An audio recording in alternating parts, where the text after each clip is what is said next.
नमस्कार मंडळी, रामकृष्ण हरी. यावर्षी 2025मध्ये 18 ऑक्टोंबरला शनिवारी आलेली आहे धनत्रयोदशी म्हणजेच धनतेरस. धनत्रयोदशी या दिवशी आपल्याला यमदीपदान करायचे असते. त्यामुळे यावर्षी 18 ऑक्टोंबरला शनिवारी यमदीपदान करायचे आहे. म्हणजेच काय तर यमदेवासाठी किंवा यमराजांसाठी आपल्याला काय करायचे आहे? दीपदान करायचे आहे. जन्माला आलेल्या प्रत्येक प्राणीमात्राला एक ना एक दिवस मृत्यूला सामोरे जावे लागते. मात्र कधी कधी अकाली मृत्यू होतो.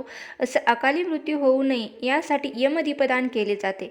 आजच्या व्हिडिओमध्ये आपण धनत्रयोदशीला म्हणजेच धनतेरस लक्ष्मी, कुबेर, धन्वंतरी यांची पूजा करतो. त्यासोबतच आपल्याला यमाची देखील पूजा करायची असते. वर्षभर असा कोणताही दिवस नसतो की ज्या दिवशी आपण यमाची पूजा करतो. तर धनत्रयोदशीच्या दिवशी आपण यमदेवतेची पूजा करून त्यांना एक दिवा लावायचा आहे. यालाच आपण यमदीपदान असे म्हणतो. याला खूप महत्त्व आहे. कारण की यमदीपदान केल्यामुळे आपल्या घरातील अपघात, अकाली मृत्यू होत असेल तर त्यापासून आपल्याला संरक्षण होते. त्यासाठी प्रत्येक स्त्रीने यमदीपदान हे आवर्जून करायचे. यमदीपदान कसं करायचं, कधी करावं, कोणी करावं, कोठे करावं, दिशा कोणती, मंत्र कोणता, दिवा कोणता लावावा, तसेच राहिलेले 12 दिव्याचे काय करायचे, अशी भरपूर माहिती मी तुम्हाला या व्हिडिओमधून देणार आहे.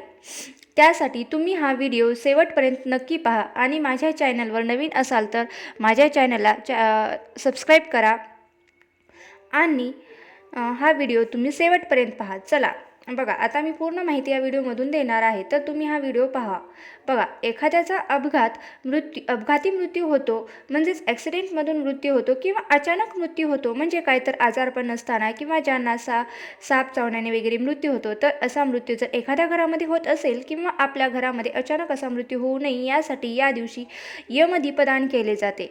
त्यासाठी आपल्याला कणकेचा दिवा बनवायचा आहे. कणकेचा दिवा बनवताना आपण थोडीशी हळद घ्यायची आणि त्यामध्ये चिमूटभर हळद आपल्याला या कणकेमध्ये टाकायची आहे.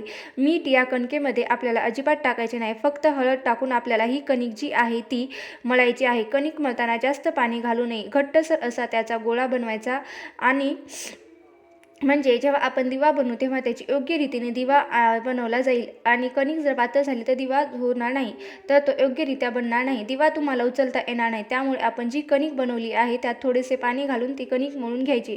त्या मळलेल्या कणकेचे आपल्याला 3 गोळे करून घ्यायचे आहेत. 2 मुटके बनवण्यासाठी आणि 1 दिवा बनवण्यासाठी.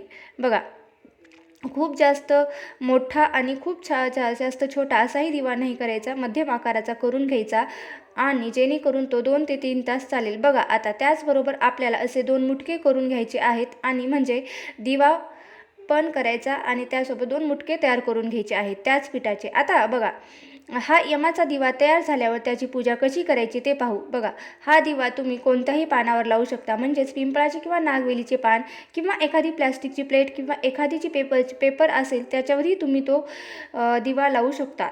पाने स्वच्छ धुवून घ्यायची आहेत आणि त्यावर अक्षदा, फुलं, हळद, कुंकू लावायचे आहेत आणि आपण हा दिवा त्यावर ठेवायचा आणि एका बाजूला 2 मुटके ठेवून द्यायचे. आणि या दिव्यासाठी आपल्याला जोडवात तयार करायचे आहे. एक सिंगल वात करू नका, तर जोडवात करायची आहे. म्हणजे काय तर वातीची एकच वात करायची. हा दिवा तांदळावर ठेवल्यानंतर हा दिवा प्रज्वलित करून घ्यायचा. त्यानंतर आपण जे मुटके बनवलेले होते त्या मुटक्यांना आणि दिव्याला आपण हळद कुंकू लावून घ्यायचं आणि त्यानंतर अक्षता देखील व्हायच्या. अगरबत्ती ओवाळून घ्यायची आहे. फुलं व्हायचे, हात जोडून नमस्कार करायचा आणि आता मंत्र म्हणायचा. मृत्यूशना पाशदंडभा कालेन शामय्या शह त्रयोदशा दीपदान तृष्य प्रियातम मम. हा मंत्र म्हणून दिव्याला नमस्कार करायचा. तर या मंत्राचा अर्थ असा आहे की आज धनत्रयोदशीच्या दिवशी यमाला आपण जे दान केलेले आहे ते दीपदान केलेले आहे. तर या दीपदानाने यमाने प्रसन्न व्हावे आणि आम्हाला मृत्यूपासून आणि दंडापासून माफी द्यावे. ज्यांना हा मंत्र म्हणता येत नसेल किंवा जमत नसेल तर त्यांनी असा केवळ अर्थ जाणून अर्थ देखील म्हणू शकतात. म्हणून मनोभावे दर्शन तरी केले तरी देखील संपूर्ण फळ आपल्याला मिळू शकते. त्यानंतर तुम्ही व तुमच्या घरातील प्रत्येकाला दिव्याला नमस्कार करायला सांगायचा. दिवा लावल्यावर प्रत्येकाने येऊन नमस्कार करायचा आणि आपण सोप्या भाषेत म्हणू शकता. हे यमदेवता, मी तुझ्यासाठी आज धनत्रयोदशीला हे दीपदान केलेले आहे. तर आमच्या घरातील कोणत्याही व्यक्तीला अपघात किंवा अपमृत्यू येऊ नये, घरामधील माझ्या सर्वांचे रक्षण कर, अशी आपण यमदेवतेकडे प्रार्थना करायची आहे. आणि हा दिवा जो आहे तर तो यमाचा दिवा आपल्याला दान करायचा आहे. अशा पद्धतीने तुम्ही करू शकता. दिवा व्यवस्थित ठेवा, म्हणजे काय होईल, व्यवस्थित दिवा जर बसला तर तो कलणार नाही किंवा पडणारही नाही. त्यातील तेल तूप जे आहे ते पण सांडणार नाही. आणि त्यानंतर आपल्याला जो अपशकुन झाला असं वाटत असेल, त्यासाठी आपण कोणतेही काम करताना आधी ते योग्य पद्धतीने केले पाहिजे, तर कोणताही अपशकुन होणार नाही आणि आपल्या मनामध्ये कोणतीही भीती राहणार नाही किंवा टेन्शन राहणार नाही. यासाठी आपण कोणतेही काम व्यवस्थितपणेच करावे. बघा, दिवा प्रज्वलित करण्यासाठी तुम्ही मोहरीचे किंवा तिळाचे तेल वापरू शकता. आणि जर कुठलंच तेल नसेल तर जे तुम्ही देवासाठी वापरता तेच तरी वापरलं तरी चालतं. दिवा प्रज्वलित करून झाल्यानंतर हळद कुंकू वाहून झाल्यानंतर आपल्याला चिमूटभर तीळ यामध्ये टाकायचे आहेत आणि 1 रुपयाचं नाणं पण त्यात टाकायचं आहे. आपल्याला दिवा कोठे प्रज्वलित करायचा आहे तर घराच्या बाहेर करायचा आहे, म्हणजेच घराच्या बाहेर दक्षिण दिशेला, आपल्या घराची जी दक्षिण दिशा आहे तेथे तुम्हाला हा दिवा प्रज्वलित करायचा आहे. बघा, धनत्रयोदशीला आपण धनत्रयोदशीचं पूजन केल्यानंतर जेव्हा आपण धन्वंतरी मातेचं पूजन करतो, त्या पूजनानंतर संध्याकाळी आपल्याला 6 नंतर हा दिवा प्रज्वलित करायचा आहे, सकाळी करायचा नाही. आणि दिव्याचं तोंड हे दक्षिण दिशेलाच असावं, तो दुसऱ्या कुठल्याही दिशेला करायचं नाही. दिव्याचं तोंड म्हणजे वात जिकडे प्रज्वलित केलेली असते, ती वात जी प्रज्वलित केलेली आहे तिचं तोंड हे दक्षिणेकडेच असायला पाहिजे. आता समजा तुमचा फ्लॅटमध्ये राहत आहात, तिथं काय करायचं, तुमची गॅलरी असेल दक्षिण साईड दिशेकडे, तर तुम्ही त्या गॅलरीमध्ये हा दिवा प्रज्वलित करू शकता. गॅलरीमध्ये, बाल्कनीमध्ये तुम्ही किंवा मुख्य दरवाजासमोर सुद्धा हा तुम्ही दिवा लावू शकतात. तर तो दक्षिणेला तोंड करून तुम्हाला प्रज्वलित करायचा आहे. तर अशा पद्धतीने घराच्या बाहेरच आपल्याला हा दिवा प्रज्वलित करायचा आहे. शक्यतो हा दिवा तुम्ही मुख्य दरवाजामध्येच दक्षिणेकडे तोंड करून लावावा. बाहेरून घरात येताना उजव्या हाताला हा दिवा लावला जातो. बघा, हा दिवा लावल्यावर एक नियम लक्षात ठेवायचा की दिवा लावल्यावर तुम्ही माघारी फिरून पाहायचे नाही. हा दिवा लावून तुम्ही चटकन घराच्या आत यायचे आणि थोड्या वेळानंतर तुम्ही बाहेर गेला, काही काम असेल तरी करू शकता, परंतु लावल्या तुम्ही माघारी पाहू नका. तर हा देखील नियम तुम्हाला लक्षात ठेवायचा आहे. बघा, जर तुम्ही शहरी भागामध्ये राहत असाल, तुम्हाला जर बाहेर जाणे शक्य नसेल किंवा दिवा लावणे शक्य नसेल, तर तुम्ही धनत्रयोदशीच्या दिवशी घरामध्ये जी पूजा मांडणी केलेली आहे तर त्या पूजा मांडणीच्या समोर तुम्ही रांगोळीने स्वस्तिक बनवून घ्यायची आणि त्यावर हळद कुंकू वाहून त्यावर तुम्हाला हा जो दिवा आपण बनवला आहे तो दिवा तेथे ठेवून द्यायचा. दिव्याला हळद कुंकू फुलं वाहून घ्यायची. जसे मी अगोदर सांगितले त्याप्रमाणे मंत्र म्हणायचा, हात जोडून प्रार्थना करायची आणि दक्षिण दिशेला तोंड करून हा दिवा प्रज्वलित करायचा. आता ज्यांना शक्य नाही त्यांनी अशा प्रकारे आत देखील हा दिवा लावू शकतो. घरामध्ये तुम्ही जी पूजा केलेली आहे त्यासमोर देवघरामध्ये तुम्ही हा दिवा लावू शकता. आणि दुसऱ्या दिवशी काय करायचं तर हा दिवा जो आहे तो दिवा आहे आणि मुटके आहे ते एकत्र करायचं, त्याचा गोळा बनवायचा आणि ते आपल्या पाण्यामध्ये विसर्जन करायचं आहे. तांदूळ देखील तुम्ही पक्ष्यांना खाऊ घालू शकता किंवा मग ते पाण्यात टाकले तरी चालेल, कारण पाण्यामध्ये देखील जे जलचर प्राणी असतात ते खाऊन टाकतात. तर बघा, तुम्ही थोडेसे तांदूळ पक्ष्यांना थोडेसे पाण्यामध्ये विसर्जन करू शकता. त्याचप्रमाणे फुलं आपल्याला आपल्या पाण्यामध्ये विसर्जित करायचे. तर नक्की तुम्ही अशा प्रकारे यमदीपदान करू शकता. जर जवळपास पाणी नसेल तर मग एखाद्या झाडाखाली देखील याचे विसर्जन करू शकता.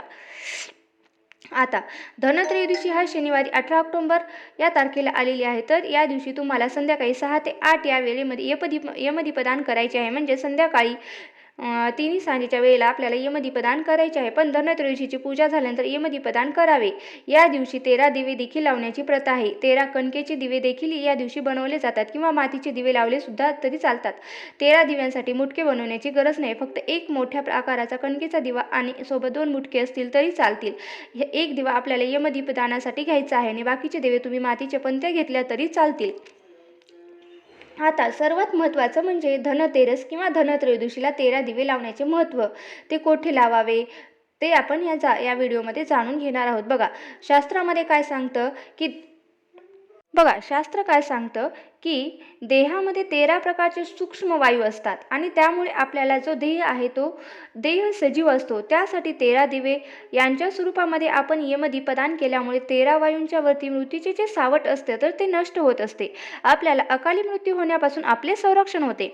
मृत्यू काल हा 13 दिवसांचा कालचक्र असतो. चक्राचे आवरण देहाभोवती वाढत जाते आणि शेवटी 13व्या दिवशी आपला मृत्यू होतो. नंतर आपला आत्मा मृत्यू लोकामध्ये जाण्यासाठी तो जो कालावधी असतो तो एक एक सूक्ष्म कक्ष भेदून पुढे पुढे जात राहतो. तुम्हाला माहीत असेल, कारण की कोणत्याही व्यक्तीचा मृत्यू झाल्यानंतर आपण 13व्या दिवसापर्यंत म्हणजेच 13वा विधी करेपर्यंत आपण प्रत्येक दिवशी त्याचं श्राद्ध करत असतो, एक एक विधी करत असतो.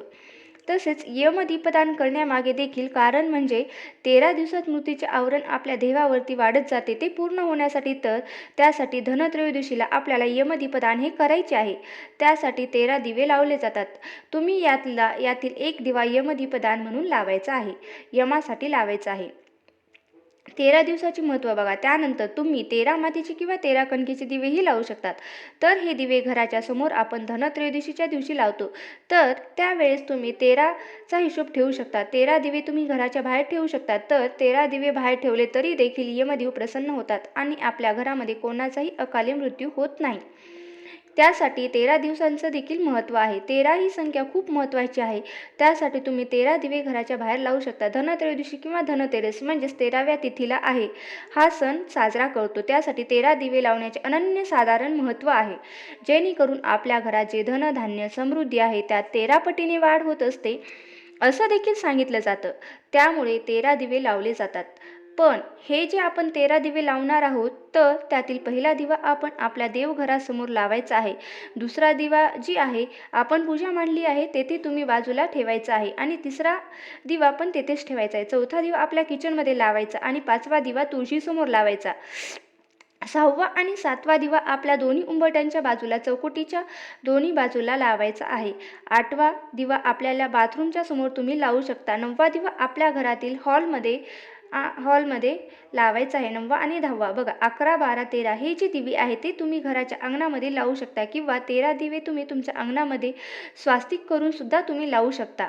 अशा प्रकारे धनत्रयोदशीच्या दिवशी 13 दिवे आपण लावू शकतो. 13 दिवे लावण्याचे जे काही महत्त्व आहे ते असे आहे की सर्व दिवे तुम्ही पूजा केली तिथे सुद्धा ठेवले तरी चालतील. बघा, या 13 दिव्यापैकी एक दिवा मात्र यमाचा असतो, तो मोठा करायचा असतो आणि एका दिव्यामध्ये तूप टाकायचं असते. कंपल्सरी 13 पैकी किंवा तुपाचा असा एक दिवा जो पूजा झाल्यानंतर तुळशीला लावला जातो आणि बाकीचे दिवे सांगितल्याप्रमाणे तुम्ही लावू शकता. आणि धनत्रयोदशीचा हा व्हिडिओ आहे.